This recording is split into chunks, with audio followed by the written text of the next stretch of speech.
Mexico City is sinking. But while it actively fixes the problem in one hand, it's making it worse in another. Each of these lighter colored stairs I'm currently going down didn't exist 100 years ago when this monument was first erected. Each of these 14 stairs needed to be added due to the sinking of the ground around the monument. The problem has gotten so bad that NASA can officially see this problem from space. And if you think this problem looks bad above ground, you don't want to know what's happening below. The scariest part is we know why the city is sinking and why this sort of thing keeps happening, and yet the way the city survives is also the main reason the problem keeps getting worse month after month. My name is Edinger, and today we're going to find out how Mexico City is eating itself and why the task of stopping it might just be impossible.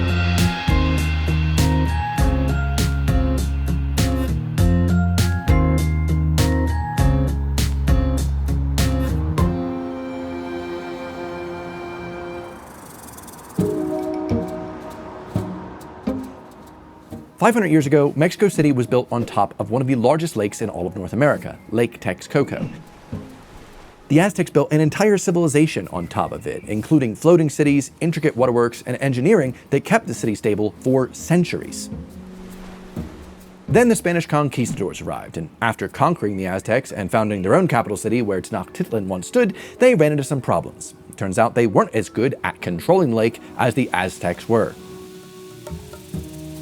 The Aztecs had spent generations learning how to live with the lake. They built an enormous dike across it, separating the salty water from the east with the fresher water surrounding the city, while a separate aqueduct brought clean spring water directly into Tenochtitlan. They built canals, floodgates, and they even had floating farms they called chinampas, and all of these helped control where the water went. When a major flood destroyed their aqueduct, they rebuilt it with two separate channels, so one of them could continue supplying the fresh water while the other one was cleaned and repaired. It was an incredibly advanced system. The Spanish conquistadors, they destroyed the Aztec aqueducts and other water systems to cut off their supply of fresh water, which quickly brought about disease and the demise of the city. Once Spain was in charge, they decided rather than adapt to the lake, they would simply remove it to deal with the flooding. So essentially, they turned the soft lake bed into the city that we know of today as Mexico City.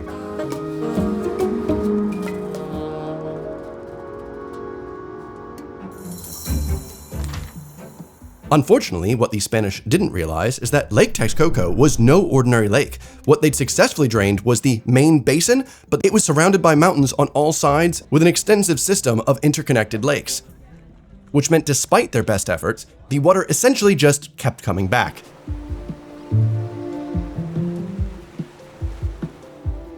Lake Texcoco continued to flood Mexico City until the 20th century, until the decision was made to build a large, elaborate series of channels and pipes to take all of the water from Lake Texcoco out of the area. Well, problem solved, right? No water, no floods, no more problems. Well, you solve a problem with one hand and you create a bigger one on the other.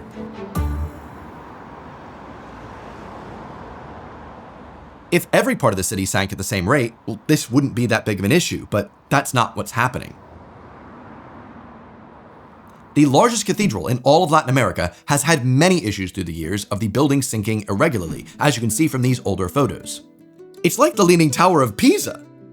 Thankfully, the cathedral keeps being repaired, but if you visit, there is a giant pendulum hanging from the ceiling in the middle of the cathedral to show where the pendulum is supposed to be and just how far the church has since shifted. It's honestly wild to see.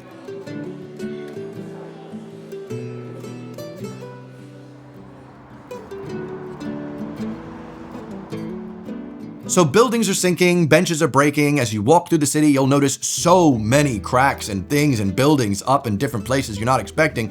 But the biggest hit to the city has been to its infrastructure. In 2021, a section of elevated metro track collapsed onto a busy road below, killing 26 people. The investigators found shoddy welds and rushed construction, but underneath all of that was a line that had slowly deformed by the ground beneath it shifting for years. One metro director described it before the collapse as the line was dancing, the train was floating over the tracks.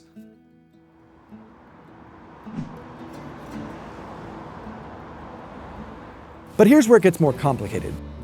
There are two main water operations happening in Mexico City that are causing a bit of a feedback loop. And if you didn't know, the entire region is essentially a basin with no natural outflows of the water. So water needs to continually be drained and channeled out of the city to prevent flooding, especially when you have big thunderstorms like the one that's happening. In the 1970s, works completed on drenaje profundo, or deep drainage, an elaborate system of underground pipes 250 meters beneath the city. In 1975, it had a max capacity of moving 170 cubic meters of water per second. That's like 4 Olympic swimming pools every single minute.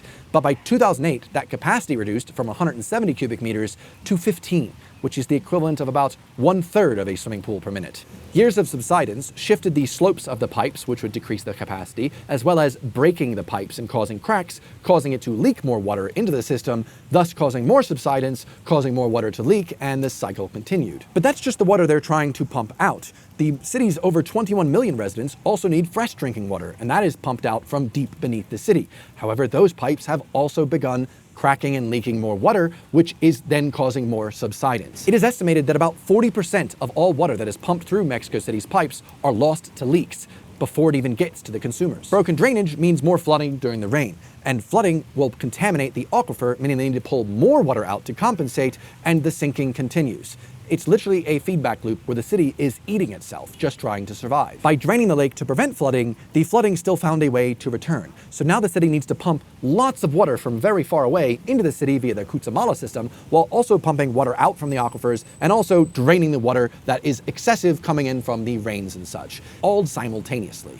And when the ground is already this unstable, earthquakes hit that much harder.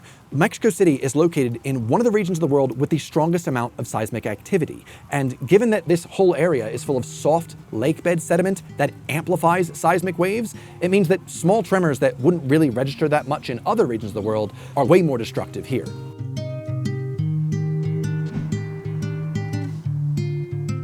But Mexico City is not giving up without a fight.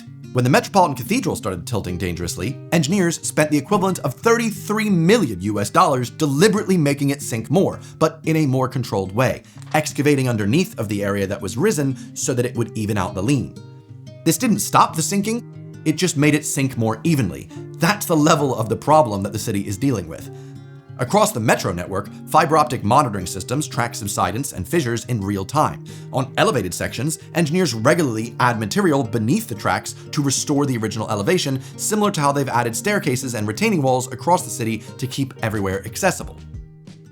And now, for the first time, NASA's NISAR satellite is mapping the sinking in real time from space, tracking exactly where they are dropping the fastest, building by building, so engineers finally know where to act before something collapses. They can't prevent the sinking, that much is inevitable, but they can work to mitigate its effects as quickly as possible. All of this costs millions and millions of pesos every year, but none of it is a solution. There is no solution for the underground tunnels. There isn't a solution for the aquifer. The best Mexico City can really do is just watch carefully, patch what breaks, and keep the city running for another day. But before I wrap this up, let me take a quick second to thank today's video sponsor.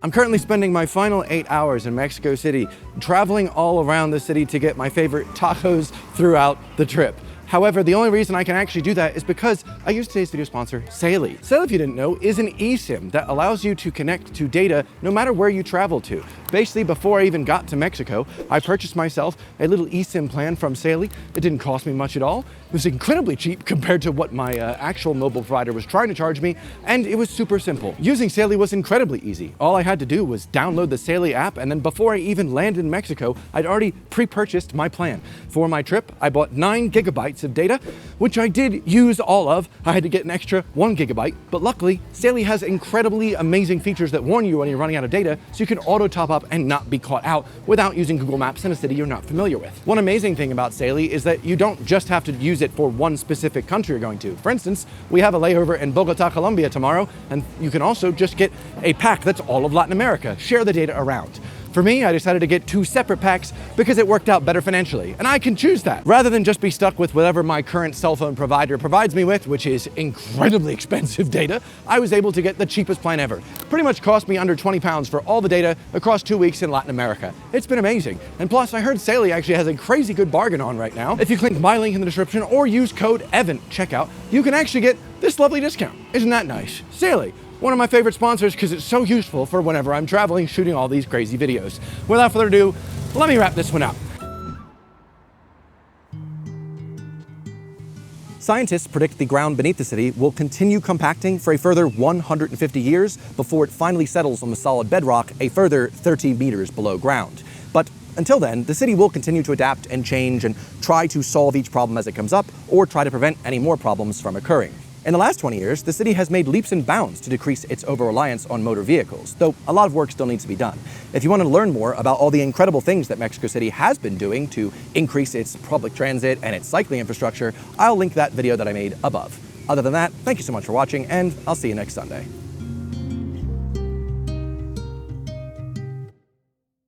Y ahora buscamos lo que necesito para la gran sorpresa, pero esta es una de mis últimas mentiras. I got the word surprise. You did? La gran sorpresa? Sorpresa. You're ready for the big surprise. I'm ready for the big surprise.